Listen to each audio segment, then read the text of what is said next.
अस्सलाम वालेकुम जी। मेरा नाम अहमद शेर है। तो मैं 4 साल तो मोहरे मेरी बीवी फौत हो गई है। तो 7 मेरे बच्चे न।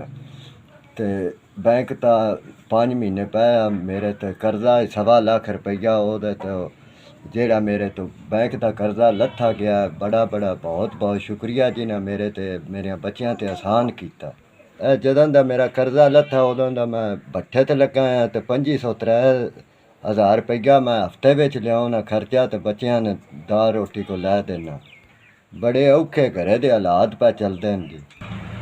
जदों दे रोज़े आए हैं जी, बच्चे रोज़े रखते हैं। कभी सहरी दे टाइम सहरी नहीं होती तो रफ्तारी दे टाइम रफ्तारी को नहीं होती। बच्चे स्कूल जाते हैं, उन्होंने मैं छड़ा दिता है हालात की वजह तो जी। है महंगाई इतनी को मेरे घर आज तीसरे डंगे का आटा कोई नहीं, सौदा कोई नहीं। बच्चे बड़े अवजार न सी, आप बड़े तंग होए हैं। जेड़ा भट्ठे तो लियावी दा वो घर बेच ही लग जाता। अल्लाह की ज़ात ते आसरा है।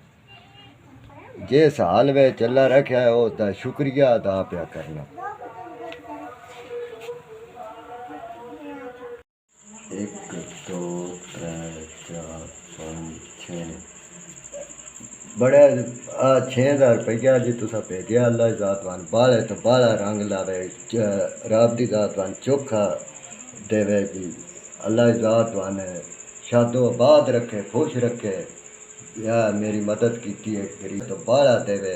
मैं तो गरीब दुआ ही तुहानू दे सकना, और तो मैं कुछ नहीं दे सकता। अल्लाह की ज़ात चोखे तो चोखा देवे जी। हुण मेरे बच्चे रोज़ा रख भी लैन दे, खोल भी लैन दे, तो ईद तो पहला मेरी ईद तुसा बना दी। अल्लाह की ज़ात बाले तो बाला देवे जी। अल्लाह की ज़ात तुहानू इज़्ज़तां ते चोखे देवे। यहीं दे अल्लाह तुहानू इज़्ज़तां देवे जिवें मेरी मदद की तुसी। अल्लाह करो तो देंदे ही रहो मेरे माड़े जै बंदियां ने। अल्लाह की ज़ात तुहानू चोखे तो चोखा रंग लावे।